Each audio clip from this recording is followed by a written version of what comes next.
All right, let's talk about the internet graphic of the week. PFF tweeted, "Which player would you give an injury-free career to?" There's a picture of Bo Jackson there. Um, my pick is an interesting one, and it might surprise some people, but I'm going with the number one overall pick, Mr. Wembayama. I just want to see it play out so that there's not, idiots in watermelon shirts calling him a bust, a Liz Frank away. So that all the people who are, there will be.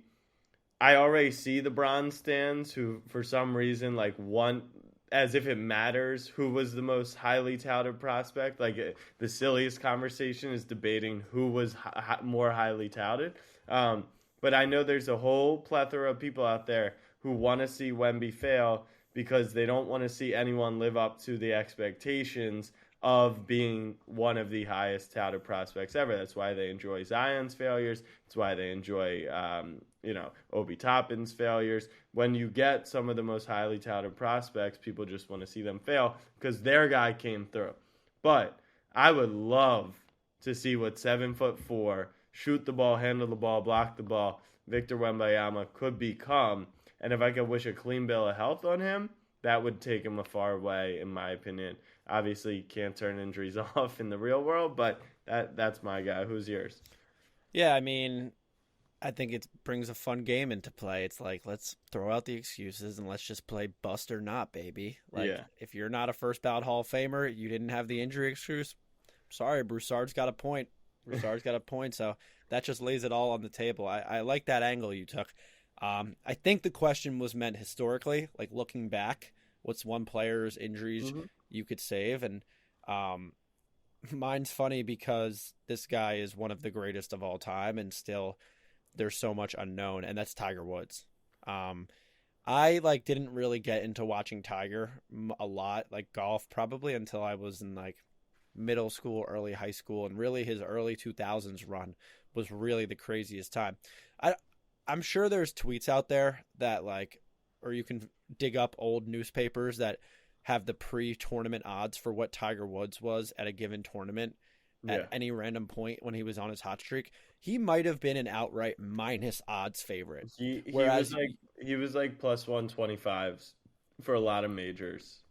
For context, the Scotty Schefflers of the world, the John Rahms of the world, the Rory McIlroys usually open and close around a plus 700, plus 800. So that shows you just how crazy Tiger was.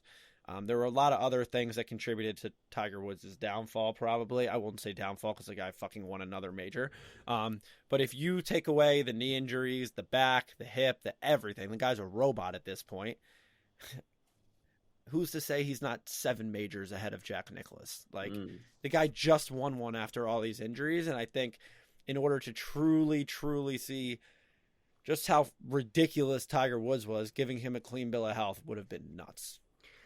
I will say I like that one too. I think it's a fun experiment, and most people are gonna go with Greg Oden, Derrick Rose, Brandon Roy, Andrew Luck, these cheeky guys who we really didn't get to see their career play out. Tiger still got to play for a long time.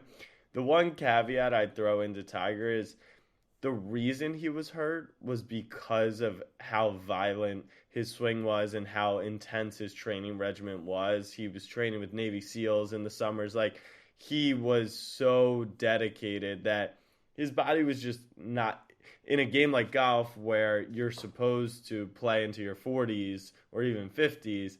It was just unrealistic as opposed to, while Derrick Rose was a high flyer, he hurt his knee, on kind of a freak accident, right? So those are the guys where if maybe the Colts put a better line around Luck, he doesn't take as many hits. Maybe he's like, you know what? I'm a play for 10 more years. So Tiger Woods, one of the greats.